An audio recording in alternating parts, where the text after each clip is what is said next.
तो दोस्तों, इंडिया में आपने कई बार सोशल मीडिया में प्राइस को लेकर घमासान मचे हुए देखा होगा और कई बार तो हमारे वीडियो के कमेंट सेक्शन में ही प्राइस को लेकर बवाल हो जाता है। पर क्या आपने कभी सोचा है कि इंडिया में प्राइस के नाम पे इतना बखेड़ा खड़ा होता है, उतना ही क्या बाहर भी होता होगा? तो इसका जवाब है हाँ, पर पैसे कम देने के नाम से नहीं, बल्कि पैसे ज्यादा देने के नाम से। जी हाँ दोस्तों, आपने बिल्कुल ठीक सुना। हाल ही में हुए टिंटिन के एक रिजेक्टेड कवर पेज को खरीदने के लिए लगभग 300 लोगों ने ऑक्शन में हिस्सा लिया था और फाइनली ये कॉमिक्स की कवर बिकी लगभग 3.1 मिलियन डॉलर में। अगर इसे इंडियन रुपीस में कन्वर्ट करें तो ये अमाउंट होगा लगभग 23 करोड़ रुपए। अरे मुझे चक्कर आने लग गया अब। हाँ भाई, इतना रेट सुनकर तो किसी को भी चक्कर आ जाएगा, क्योंकि इतने पैसों में तो इंडिया में किसी 2 टियर सिटी में एक अच्छा खासा टाउनशिप भी रेडी हो जाएगा। पर फिलहाल तो आपको अपने आप को संभाले हुए रखना होगा, क्योंकि इस वीडियो में आज हम ऐसे 10 कॉमिक्स के बारे में बात करने जा रहे हैं जो है वर्ल्ड्स मोस्ट एक्सपेंसिव कॉमिक्स। तो चलिए दोस्तों, शुरू करते हैं आज का ये बहुत ही एक्सपेंसिव एपिसोड। अगर आपने अब तक हमारे चैनल को सब्सक्राइब नहीं किया है तो भाई वीडियो पॉज कर हमारे चैनल को सब्सक्राइब कर दे और साथ में ठोक दें एक लाइक। तो इस लिस्ट में नंबर 10 पे है मार्वल कॉमिक्स का फर्स्ट इशू। 31 अगस्त 1939 में जब टाइमली कॉमिक्स ने इसे पब्लिश किया तब इसका प्राइस था ओनली 10 सेंट। पर शायद उस वक्त पब्लिशर को भी यह अंदाजा नहीं रहा होगा कि कौड़ी के मोल बिकने वाली ये कॉमिक्स का फर्स्ट प्रिंट एक दिन करोड़ों में बिकेगा। जी हाँ दोस्तों, 2003 के एक ऑक्शन में इसे $3,50,000 में बेचा गया।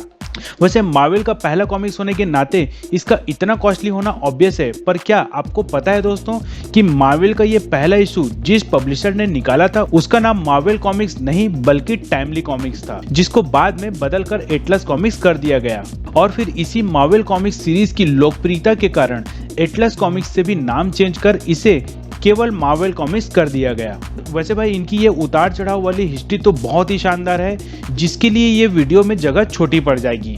पर डेफिनेटली हम एक ऐसा वीडियो लेकर आएंगे जो पूरा का पूरा मार्वल का इतिहास समेटे हुए होगा। फिलहाल तो हम आगे बढ़ते हैं और देखते हैं नंबर 9 में कौन सा कॉमिक्स है, और वो है स्टैनली की एक और सुपरहिट पेशकश टेल्स ऑफ सस्पेंस, जिसका इशू नंबर 39 2012 में $3,75,000 में बिका। वैसे इस कॉमिक्स का इतना महंगा जाने का कारण था इसमें आयरन मैन का डेब्यू होना। जी हाँ दोस्तों, इस कॉमिक्स में आयरन मैन को पहली बार पेश किया गया था। हालांकि जब इस कॉमिक्स को 2001 में ऑक्शन में रखा गया था तब उसकी कीमत उतनी नहीं मिली थी, पर 2008 में आई मूवी ने इस कैरेक्टर को वर्ल्ड वाइड फेमस कर दिया, जिसके कारण इसके फर्स्ट इशू की वैल्यू इतनी ज्यादा बढ़ गई कि ये भी उन चुनिंदा कॉमिक्स की लिस्ट में आ गया जिसे खरीदने के लिए लोग पानी की तरह पैसा बहाने के लिए तैयार रहते हैं। जनवरी 1940 में पब्लिश होने वाली ये कॉमिक्स फ्लैश की पहली कॉमिक्स थी और डीसी के इस कैरेक्टर को जब इंट्रोड्यूस किया गया था तब पहले से ही बैटमैन और सुपरमैन जैसे कैरेक्टर ने लोगों के बीच अपनी जगह बना ली थी। पर कुछ सालों के बाद ही ये कैरेक्टर बिजली की गति से अपनी पॉपुलैरिटी बढ़ाते चला गया और 2010 में एक ऐसा रिकॉर्ड बना लिया जिसके बारे में सुनकर दूसरे सुपर हीरोज की तो मानो नींद ही उड़ गई। इस कॉमिक्स को $4,50,000 में सेल किया गया और ये उस साल की दूसरी सबसे महंगी कॉमिक्स बन गई थी। वैसे इसके बारे में ये भी कहा जाता है कि ये कॉमिक्स अब तक की बिकने वाली सारी कॉमिक्स में सबसे ज्यादा अच्छी कंडीशन में थी। X Men issue 1। वैसे फ्लैश और इस कॉमिक्स में प्राइस का डिफरेंस उतना नहीं था, पर 2012 में थोड़ा ज्यादा में बिककर एक्स-मैन का ये पहला इशू ने फ्लैश का रिकॉर्ड ब्रेक कर दिया। इसकी फाइनल सेलिंग प्राइस थी लगभग $4,90,000। एक्स-मैन की इस पहली इशू को बनाया था स्टैनली और जैक किर्बी की जोड़ी ने। तो भाई, इन दो लीजेंड की जोड़ी अगर साथ में काम करे तो आज के समय में वो चीज तो अनमोल बन ही जाएगी। जब कॉमिक्स और सुपर हीरोज की बात चल रही हो और बैटमैन की बात ना हो, ये तो हो ही नहीं सकता।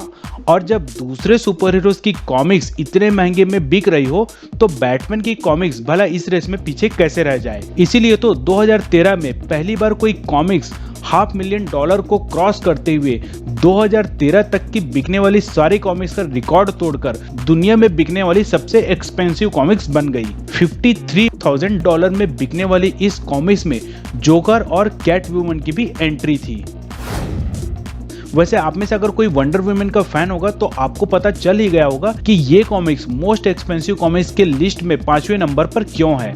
वैसे अगर फैन नहीं भी हो तो हम बता देते हैं कि ऑल स्टार कॉमिक्स की इशू नंबर 8 में फर्स्ट टाइम एंट्री हुई थी वंडर वुमेन की, जो डेफिनेटली आज के समय में भी most popular female super hero है या फिर कहे सुपर हीरोइन है। और यही वजह बनी कि जब इस कॉमिक्स को 2017 में ईबे के एक ऑनलाइन पोर्टल में जब इसे लिस्ट किया गया तब इसकी सेलिंग प्राइस थी 1 मिलियन से थोड़ा कम, यानी $9,36,000। अगर इसे इंडियन रुपीस में कन्वर्ट करें तो होगा लगभग 6 करोड़। नहीं, अभी तो स्टंट होने की बिल्कुल जरूरत नहीं है, क्योंकि अभी तो हम नंबर 5 तक ही पहुंचे हैं। अब इसके आगे तो और भी शॉक कर देने वाले प्राइजेस हैं, जिसमें है बैटमैन की डिटेक्टिव कॉमिक्स, जो फाइनली $1 मिलियन को क्रॉस कर दिया और बिका $1.75 मिलियन में। बॉब कैन और बिल फिंगर के द्वारा बनाया गया ये डिटेक्टिव कॉमिक्स 1940 में पब्लिश हुआ था और ये एक ऐसा कॉमिक्स था जिसे कोई भी कॉमिक्स लवर पढ़ना चाहेगा, पर इतना पे करके नहीं, क्योंकि भाई कॉमिक्स के लिए हमारा जुनून तो जिंदा है पर बैंक बैलेंस नहीं। स्पाइडरमैन तूने चुराया मेरे दिल का चैन। वैसे अगर 1962 में स्टीव और स्टैन ली ने मिलकर अमेजिंग फैंटेसी की ये 15th इशू नहीं बनाया होता तो शायद हमें ये नायाब गाना सुनने को ही नहीं मिलता, क्योंकि इसी कॉमिक्स में ही मार्वल के एक सुपरहिट कैरेक्टर स्पाइडरमैन को पेश किया गया था, जिसकी फैन फॉलोइंग के बारे में तो आपको पता ही होगा। और इसलिए 2011 में जब इसका ओरिजिनल इशू को ऑक्शन में रखा गया था तो ये बिका $1.1 मिलियन में, जो लोगों को थोड़ा एक्सपेक्टेड था। और अब बारी है नंबर 2 की, पर वैसे आप इसे नंबर 1 भी बोल सकते हैं, क्योंकि दोनों ही पोजीशन में है एक ऐसा कॉमिक्स जिसने दुनिया को सुपर हीरो कल्चर दिया, या फिर कहें कि ये दुनिया में कॉमिक्स कल्चर की शुरुआत की। जी हाँ दोस्तों, हम बात कर रहे हैं सुपरमैन की एक्शन कॉमिक्स इशू नंबर 1 की, जिसका एक कॉपी बिका $1.5 मिलियन में और दूसरा कॉपी बिका $3.2 मिलियन में, जिसे अगर इंडियन रुपीस में कन्वर्ट करें तो होगा लगभग यार मुझे तो इसे पढ़ते भी नहीं बन रहा है। चलिए अब आप ही हमें कमेंट बॉक्स में लिखकर हमारी हेल्प कर दें और बता दें कि ये इंडियन रुपीस में कितना होगा, और ये भी बता दें कि भाई आप इतने पैसों में क्या क्या ले सकते हैं। शायद 8-10 लैम्बोर्गिनी, पर ये तो सबकी अपनी अपनी पसंद और जुनून की बात है दोस्तों।